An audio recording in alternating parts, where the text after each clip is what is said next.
그다음 하나님의 말씀 같이 봉독하도록 하겠습니다. 에베소서 1장 15절에서 23절까지의 말씀입니다. 우리 하나님은 전지전능하신 하나님이시죠. 전지전능하다는 것은 모든 것을 아신다는 것이고 자신이 행할 수 있는 모든 것들을 능히 행할 수 있는 충분한 능력을 가지셨다라는 것, 그것 때문에 하나님을 전지전능하다라고 말할 수 있습니다. 그런데요, 하나님은 이 전지전능하심에도 불구하고 자신께서 행하시고자 하시는 역사를 이루실 때마다 꼭 누군가를 함께 하기를 원하셔요. 그 중간에 매개체를 항상 두신다는 것입니다. 하나님의 역사가 대부분 이렇게 이루어져 왔다라는 것입니다. 역사를 일으키실 때마다 그 중간에 반드시 무엇인가가 항상 있었다는 것이죠. 한번 성경을 한번 보시면 그 중에 하나의 예를 들어본다고 한다면 홍해의 역사 어떻습니까? 홍해를 하나님이 일으키셨어요. 맞습니다. 하지만 그곳에 누가 있었냐면 모세라고 하는 사람 한 사람이 있었습니다.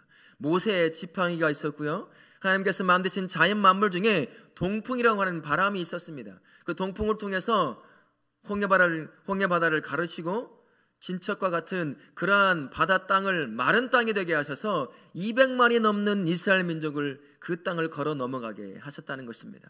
하나님의 역사가 이런 것이에요. 자신이 하고 싶은 역사가 있으면 반드시 하나님께서 그 안에 누군가를 부르시거나 무엇인가를 들어서 쓰신다라는 것입니다. 중요한 것은 하나님의 역사에는 반드시 하나님의 마음이 담겨져 있다는 거예요. 특별한 하나님의 의도함이 그 역사에 담겨져 있다라고 할 수 있습니다.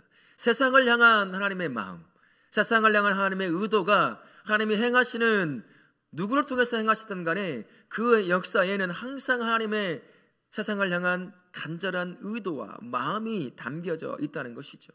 그러면 하나님께서 행하시는 수많은 역사들, 그 역사들에 어떤 하나님의 마음을 담고 있을까 우리가 한번 생각해 볼 필요가 있죠.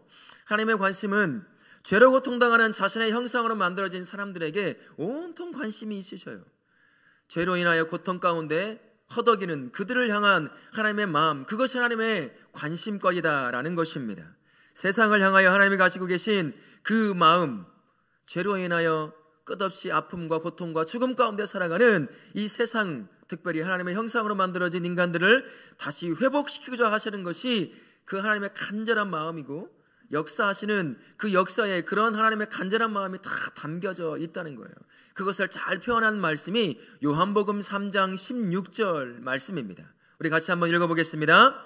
하나님이 세상을 이처럼 사랑하사 독생자를 주셨으니 이는 저를 믿는 자마다 멸망치 않고 영생을 얻게 하려 하심이라. 하나님의 이 말씀은, 하나님의 마음이 담겨져 있는, 정말 하나님이 우리를 향한 마음이 담겨져 있는 이 말씀은 세대를 뛰어넘어서 모든 세대를 향한 하나님의 정말 간절한 관심과 마음이 그대로 담겨져 있는 말씀이라 할 수 있습니다. 이 요한복음 3장 16절에서 표현된 하나님의 말씀이 지금껏 하나님이 이루어오신 수많은 역사들, 그 역사들을 통해서 항상 표현되어 왔다라고 할 수 있습니다. 그 역사를 이루실 때 그 안에 사람이든 어떤 물건이든 어떤 자연현상이든 항상 그 매개체 안에서 이루시는 그 역사 안에 이 하나님의 마음, 우리를 향한, 세상을 향한, 자신의 피조물을 향한 하나님의 마음이 항상 담겨져 있다는 것이죠. 이 마음을 표현하기 위해서 요한복음 3장 16절 마음을 표현하기 위해서 하나님이 아주 오래전 한 사람을 선택하셨어요. 그게 바로 아브라함이라고 하는 한 사람입니다. 그를 통해서 한 민족을, 작은 민족을 이루셨거든요. 이스라엘이라고 하는 민족입니다. 그들을 하나님이 특별히 선택을 하셨어요. 그래서 그들을 스스로 뭐라고 부르냐면 자신들은 선민이다, 특별한 선택을 통해서 부름받은 사람들이다 라고 해서 선민이라고 부릅니다. 하나님은 그 민족을 통해서 세상을 향하여 하나님은 어떤 분인지, 세상을 향하여 하나님은 어떤 일을 행하실 수 있는지, 그리고 세상을 향하여 하나님의 마음은 무슨 마음인지, 어떤 의도를 갖고 있는지, 그 마음과 그 삶과 그 능력을 그 민족을 통해서 표현하고 보여주시고 행하시기를 원하셨던 민족이 바로 이스라엘 민족입니다. 그 민족을 통해서 하나님이 자신의 마음을 항상 보여줘 오셨어요. 하지만 이스라엘 민족은 그 하나님의 마음을 담기에는 참 부족한 민족이었습니다. 수시로 하나님을 등지고 죄를 짓고 우상 숭배를 하고 이런 끊임없이 하나님을 떠나는 그러한 민족이었어요. 그러다 보니 하나님의 마음을 품고 하나님의 의도와 하나님의 생각을 다 표현해 줘야 되는데 그것을 다 못한 거예요. 그래서 결국 이스라엘 민족은 다 흩어져 버리고 맙니다. 인류의 역사에서 마치 없었던 민족처럼 사라져 버리고 만다라는 것입니다. 그래서 하나님은 특별한 또 다른 공동체를 하나 세우시기로 작정하셨어요. 그래서 이스라엘 민족을 통해서 보여주고자 하시고 행하고자 하셨던 그 마음과 그 의도를 또 다른 공동체를 통해서 그 마음을 그대로 보여주고 성취하기를 원하셨다라는 것입니다.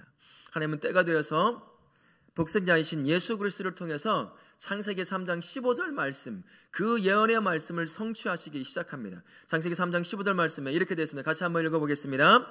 내가 너로 여자와 원수가 되게 하고 내 원수도 여자의 후손과 원수가 되게 하리니 여자의 후손은 내 머리를 상하게 할 것이요 너는 그의 발꿈치를 상하게 할 것이니라 하시고, 하나님께서 죄가 들어온 이후에 예언하신 말씀이에요. 예수 그리스도를 통해서 사단의 모든 죄의 굴레에서 해방시키겠다라고 말씀하시는 부분입니다. 사단을 정복하고 죄를 정복하고 사단을 정복함으로 말미암아 또 다른 공동체를 만들겠다라고 하신 말씀이 이 안에 담겨져 있는 것입니다.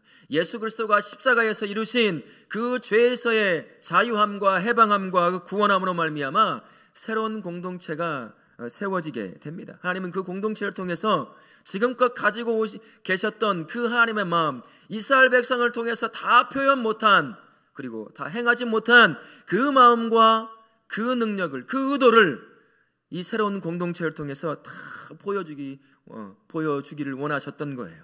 예수 그리스도의 십자가와 그분의 부활을 통해서 만들어진 이 새로운 공동체, 이 공동체는 육적인 이스라엘에 매이지 않습니다. 그것을 뛰어넘어서 영적인 이스라엘이다라고 표현할 수 있습니다. 하나님은 이 새로운 공동체를 통해서 실제로 지금까지 끊임없이 자신의 세상을 향한 마음이 무엇인지, 어떤 의도를 갖고 있는지, 무엇을 이루기를 원하시는지를 계속해서 표현하시고 지금껏 이루어 오셨습니다. 영혼을 살리기로 작정하셨습니다.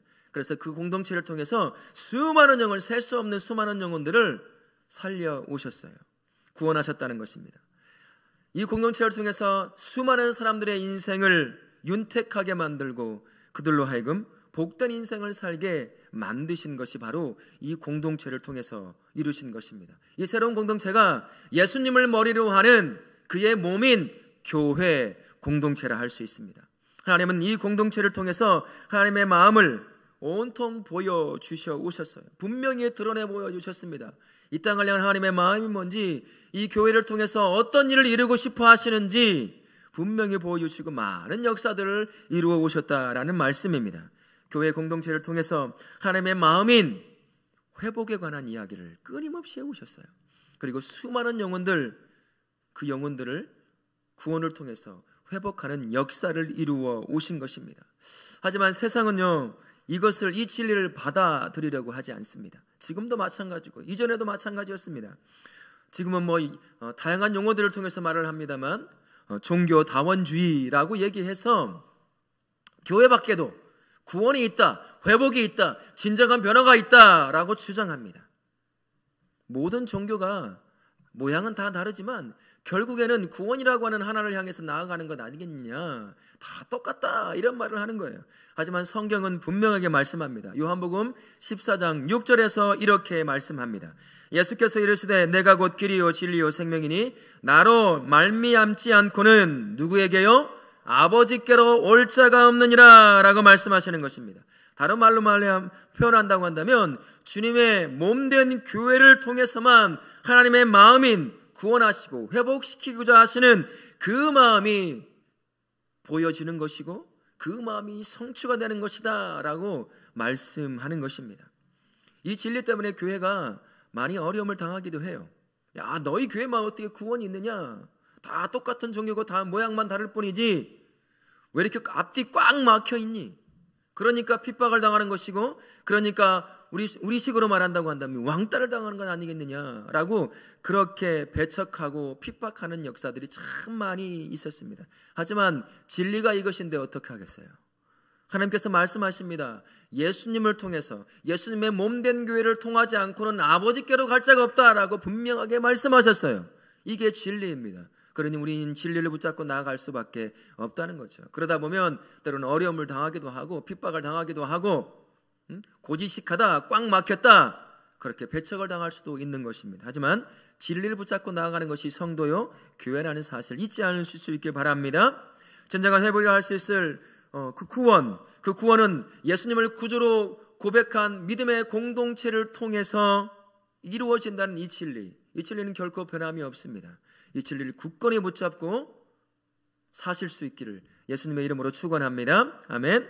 그러면 교회가 어떤 곳이기에 진정한 회복이라 할 수 있을 이 구원이 교회를 통해서만 이루어진다고 말하는 것일까? 우리 한번 생각해 봐야 합니다. 교회는 건물이 아니에요.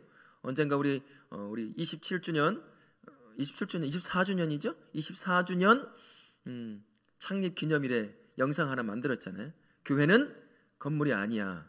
그러면 빌딩이요? 빌딩도 아니죠. 교회는 건물도 빌딩도 아닌 것입니다. 교회는 예수님을 구주로 영접한 한 사람, 그 사람, 구주로 고백한 그 사람들이 모여 있는 공동체가 바로 교회예요. 이게 교회입니다. 이 건물이 교회가 아니라 이렇게 모여 하나님을 찬양하고 예배하는 이 사람들이 바로 교회요, 교회 공동체인 것이죠. 오늘 본문은요, 하나님께서 왜 예수님을 구주로 고백하는 성도들로 이루어져 있는 교회를 통해서 역사하며 이루시길 원하시는 것들을 표현하시는지를, 그 이유를 오늘 말씀을 통해서 잘 보여주고 있습니다. 오늘 본문엔 세 단락으로 한번 나눠볼 수 있거든요. 15절부터 16절까지는 예배소 교인들이 예수님을 향한 그 믿음과, 그리고 하나님을 믿는 그 믿음과 함께 믿는 성도가 서로 사랑하는 그 모습을 칭찬하는 모습으로, 이야기하는 모습으로 시작을 합니다. 그러면 17절부터 19절까지를 통해서는 계시와 지혜의 영이신 성령 하나님을 통해서 교회 공동체의 모든 구성원들이 하나님을 바로 알기를 간구합니다. 그러면서 부르심의 소망인 구원의 완성과 만물의 통일에 관해서 알기를, 깨닫기를 간구하는 말씀이 이루어져 있어요. 그러면서 그 기업인 하나님의 백성인 그리스도인이 그 삶이 얼마나 예수 안에서 풍성한 삶을 누릴 수 있는 삶인지에 대해서 말씀이 이야기해 주고 있다는 것입니다. 그리고 하나님의 힘의 능력이 성도들 구원의 능력이라 할 수 있습니다. 그 능력이 성도들 사이에서 완전한 구원을 이루시는 그 구원을 가져온다는 그 능력임을 깨닫게 하시는 그러한 간구의 말씀으로 이루어져 있어요. 그러면서 20절부터 23절까지를 통해서는 예수님에 관한 이야기로 가득 채워집니다. 성도를 구원케 하시는 그 하나님의 놀라운 능력이 죽은 자들 가운데서 예수님을 살리심으로 부활시키셨습니다.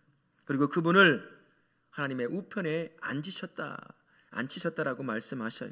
그러면서 예수님을 모든 통치와 권세와 능력과 주권과 과거와 현재와 미래에 있던 모든 유명한 이름들 위에 뛰어난 이름을 주시겠다라고 말씀하시면서 결국 모든 만물의 머리로 예수님을 삼겠다. 그리고 그 나라에 그의 발 앞에 아래 모든 만물을 통치하는 자로 세우시겠다고 말씀하십니다. 그 만물의 머리이신 예수님을 마지막에 뭐라고 말씀하시냐면 교회의 머리로 세우셨다라고 말씀하십니다. 이 본문은 왜 교회가 구원과 회복과 진정한 변화를 가져올 수 있는 유일한 곳인지 그 이유를 분명하게 말씀해 주고 있어요. 교회는 예수님이 머리이신 그분의 몸이기 때문이에요. 예수님을 머리로 한 그분의 몸이기 때문에 교회를 통해서만 구원이 이루어지는 것입니다. 교회를 통해서만 회복이 이루어지는 것이며 교회를 통해서만 진정한 변화가 이루어지는 것이에요. 예수님을 머리로 하고 있기 때문인 것입니다. 교회는 예수님에게서 생명을 공급받는 존재입니다. 그래서 교회는 예수님과 유기적으로 연결되어 있는 생명의 관계를 가지고 있어요. 그래서 교회는 예수님을 통해서 통치받습니다. 이 주인이 목사가 아니고 장로가 아니고 권사가 아니고 집사가 아니에요. 예수님이 머리로 주인으로 세워져 있는 곳이 바로 교회라는 것입니다. 그래서 예수님의 그 뜻이 교회 공동체 안에서 이루어지는 것입니다. 그래서 교회는요, 예수님을 떠나서는 결코 혼자서 생존할 수가 없어요. 생존할 수가 없습니다. 죽는 거예요. 그 목적을 이룰 수가 없어요. 존재 이유가 사라져버리는 거예요. 예수님이 머리로 계시지 않으면, 사람이 주인으로 있으면 그 존재 이유와 생명의 이유가 다 사라져버리기에 죽어버리고 그 가치가 사라져버리게 된다는 것입니다. 생명의 능력, 회복의 능력이 있은 예수님과 뗄 수 없는 생명으로 연결되어 있기 때문에 교회는 구원의 능력을 펼치는 곳이고 회복의 능력이 있는 곳이고 진정한 변화가 일어나는 유일한 곳이 바로 교회다라고 할 수 있는 겁니다. 그래서 몸된 교회가 지속적으로 생존하고 그 이유와 존재 이유와 목적을 이루기 위해서는 머리이신 예수님에게서 끊임없이 모든 것을 공급받아야 돼요. 그래야 생존할 수 있는 것이고 그 부르심과 세워주심의 그 목적과 이유를 성취해 갈 수 있는 것입니다. 교회는 예수님에게서 생명은 이 땅에서의 생명뿐만 아니라 영원한 생명을 끊임없이 공급받을 수 있어야 합니다. 성령 하나님의 지혜를 통해서 하나님이 어떠한 분인지, 어떠한 의도와 마음을 갖고 있는지, 그 복음이 무엇인지 끊임없이 성령 하나님을 통해서 지혜를 공급받음으로 말미암아 깨닫고 또 깨달아야 하는 것이 교회 공동체라는 것입니다. 부르심의 소망과 기업의 풍성함인 하나님과의 화해와 구원과 아들 되심에 이것이 끊임없이 회복될 수 있어야 돼요. 예수님의 머리이신 예수님을 통해서 말입니다. 통치자이신 예수님의 능력과 권세로 사단을 제압할 능력과 권세를 공급받을 수 있어야 한다는 것입니다. 그래서 교회가 이런 하나님 예수님을 통해서 받게 되는 그 모든 공급함으로 말미암아 그 존재 이유와 그리고 그 목적을 성취해 갈 수 있게 되는 것이죠. 교회가 예수님을 통해서 필요한 모든 것을 공급받아야 할 특별한 이유가 바로 여기에 있는 겁니다. 몇 가지를 한번 말씀을 나눠보면요, 첫 번째는 예수님을 통해 공급받는 생명으로 죄의 싹신 죽음 앞에 허덕이는 수많은 사람들을 진정한 생명으로 회복시키기 위해서 끊임없이 머리이신 예수님에게서 진정한 생명을 공급받을 수 있어야 한다는 겁니다. 세상에 주는 것은요 영원하지 않습니다. 일시적입니다. 그러다 보니 영원한 생명에 대한 갈급함만 만들어내는 거예요. 마치 바닷물을 마셔본 분 계시나요? 해수욕장 가서 가끔씩 마셔보잖아요. 맛있죠? 더 마시고 싶은 것이죠. 바닷물은 그렇지 않아요. 한번 마시기 시작하면, 목마른 자가 마시기 시작하면 그 갈급함만 가지고 있다가 죽는 것이 바닷물을 마시는 자의 삶입니다. 마치 이 세상에 주는 것은 말이 그런 것 같은 거예요. 그저 생명이 있다는 것만 알게 하고 주지는 못하는 거예요. 갈급함만 계속 만들어내다가 그렇게 살다가 죽게 만드는 것입니다. 하지만 교회는 예수님의 영원한 그리고 진정한 생명을 끊임없이 공급받기 때문에 이곳에 세워진 모든 사람들, 이곳에 오게 되는 모든 사람들은 교회를 통해서 진정한 생명을 계속해서 공급받아 생명을 누리며 사는 존재로 세워지는 것입니다. 우리 교회가 예수님이 주신 그 생명의 능력으로 이곳에 오는 그 누구든 간에 그 생명의 능력을 끊임없이 공급받으로 말미암아 그도 생명을 누리는 자로 세울 수 있는 그러한 교회가 될 줄 믿습니다. 아멘. 두 번째는요, 예수님을 통해 공급받는 지혜로 말미암아 덧없는 세상의 것이 아닌 진리이신 하나님과 생명을 주는 복음 안에서 거하게 하시기 위해서 끊임없이 우리는 예수 그리스도를 통해서 지혜를 공급받을 수 있어야 한다는 것입니다. 세상에 제시하는 지혜는, 그리고 지식으로는 하나님을 도무지 알 수 없습니다. 눈에 보이지 않는 하나님을 어떻게 알 수 있겠어요?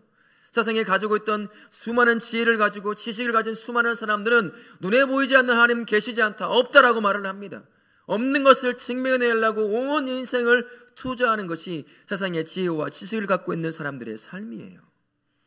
우리 하나님은 눈에 보이지 않기에 성령 하나님을 통해서 교회를 통해 주어지는 그 지혜를 가지고 있을 때만이 하나님을 볼 수 있고 알 수 있고 그분을 깨달을 수 있는 것입니다.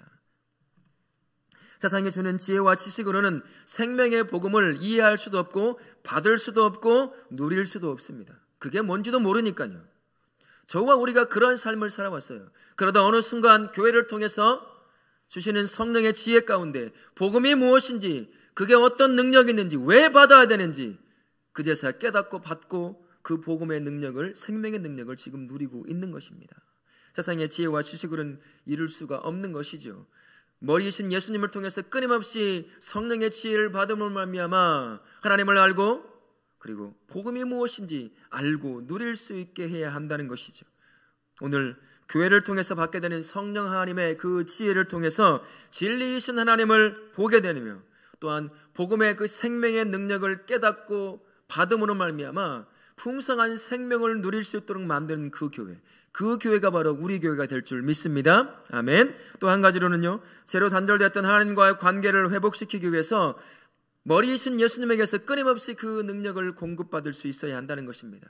하나님의 형상으로 피조되었던 하나님의 자녀됨의 그 신분이 교회 안에서 회복되는 거예요. 교회 밖에서는 내가 누군지, 원래 누구였는지, 어떤 존재로 창조되어 있는지를 우리는 알 수 없습니다. 하지만 주님의 몸된 교회인 교회 공동체 안에서 주님이 베푸시는 그 지혜와 능력을 통해서 내가 하나님과 무슨 관계에 있는지, 내가 하나님의 자녀되었음을 그제서 회복하는 것이에요. 자녀됨의 회복이 되면 그 자녀됨의 권세를 가지고 그 권세가 회복될 것이고 그 권세를 누릴 수 있는 존재로 우리가 세워지게 되는 것입니다.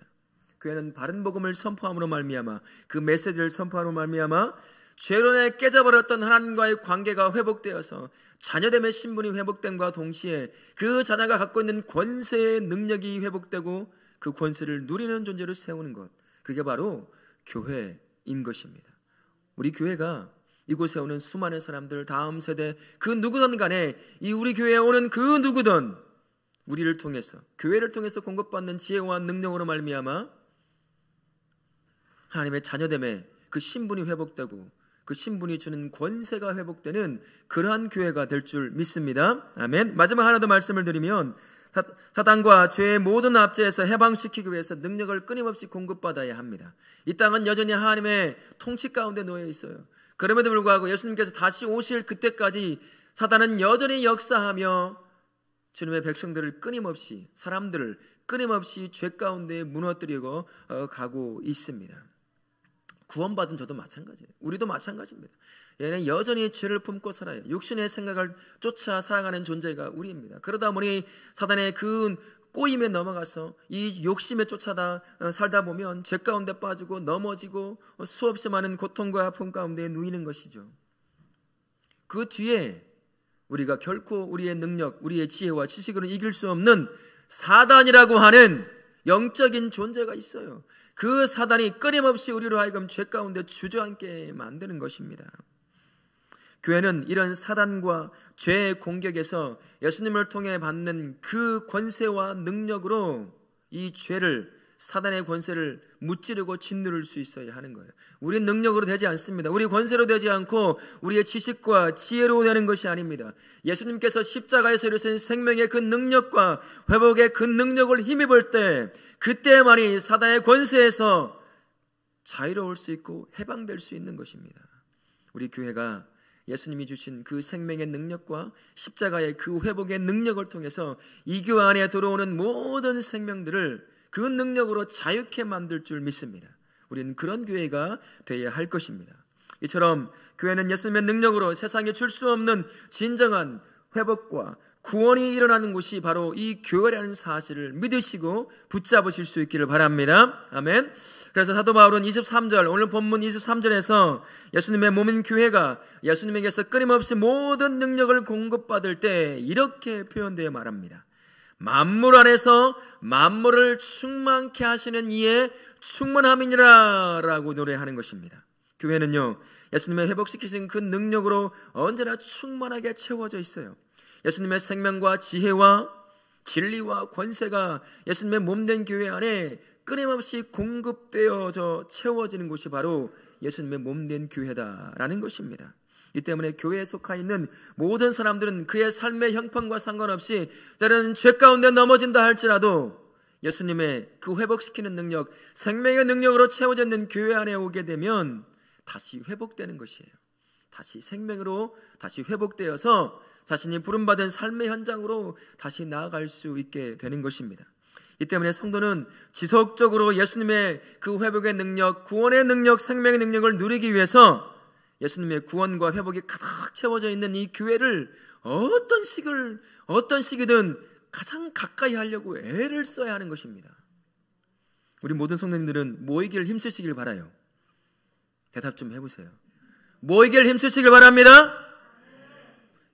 예배 드리기를 힘쓰시길 바랍니다. 섬기기를 힘쓰시길 바랍니다. 그 안에 예수님의 생명의 그리고 회복의 능력이 나를 다시 회복시킬 수 있는 것입니다. 교회 안에서 하나님의 말씀을 배우고 그 말씀을 깨닫고 그 말씀을 순종하며 나아가려고 애를 쓰시는 성도님들 되실 수 있기를 축원합니다. 아멘. 기도 가운데 모든 기도의 모임까지 나와서 함께 기도하며 주를 만나고자, 주를 더 깊이 교제하고자 애를 쓸 수 있는 그러한 성도님들이 되시기를 바랍니다. 우리 성도님들은 결코 교회를 우습게 여기면 안 돼요. 가도 되고 안 가도 되고 예배를 드려도 되고 안 드려도 되고 그렇게 여겨서는 절대로 안 된다는 것입니다. 비판해서도 안 되고 우습게 여기고 비방해서도 안 된다는 것입니다. 예수님의 몸된 교회를 우습게 여기고 비판하고 비방하는 것은 교회를 거부하는 삶이라 할 수 있어요. 교회를 거부한다는 것은 조금만 논리적으로 생각해 보십시오. 교회를 거부하는 것은 곧 예수님을 거부하는 것이에요. 예수님을 거부한다는 것은 곧 무엇을 거부하는 것일까요? 그분을 보내신 하나님을 거부하는 것과 똑같은 것입니다. 그래서 마태복음 10장 40절에서 이렇게 말씀하셔요.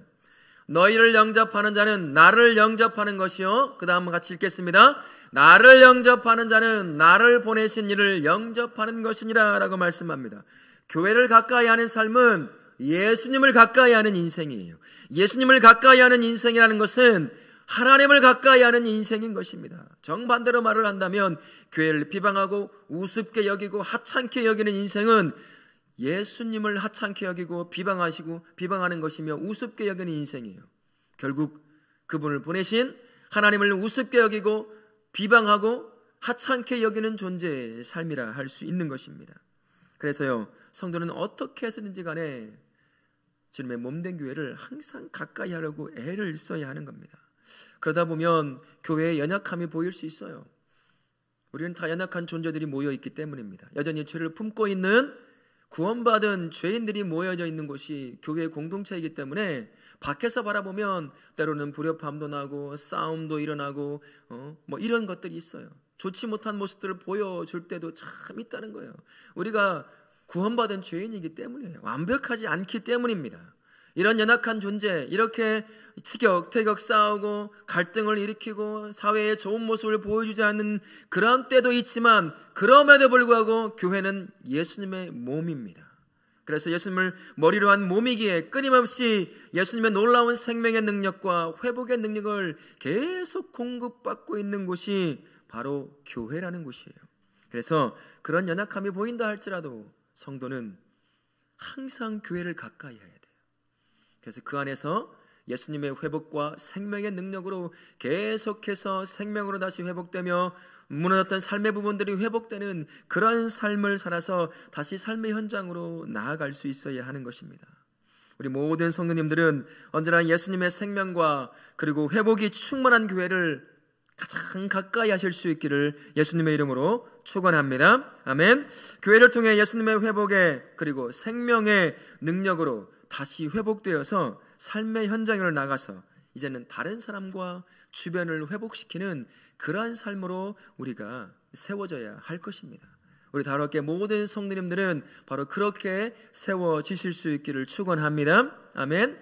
평신도 사역자인 필립 켈러가 쓴 책이 있습니다. 제가 언젠가 한 번 더 소개해드린 책인데요. 그리스도 내 영혼의 힘. 이분은 사역자가 아니에요. 목사가 아닙니다. 선교사도 아닙니다. 평신도 사역자로 자기에게 부르심 받은 그 삶의 현장에서 교회로 살아가는 사람 중에 한 분이에요. 그 책 중에 교회를 통해서 이렇게 표현하더라고요. 교회인 성도의 삶을 음악을 만들고 연주하는 삶이라고 표현하더라고요. 그 중에 한 구절을 제가 한번 찾아왔는데요. 제가 한번 읽어보겠습니다. 우리는 다 음악을 연주해야 합니다. 이 음악의 근원은 우리 가운데 누구라도 취하셔서 우리 각자의 특유한 인격과 성품을 악기로 사용하시는 우리 아버지의 놀라운 능력에서 나옵니다.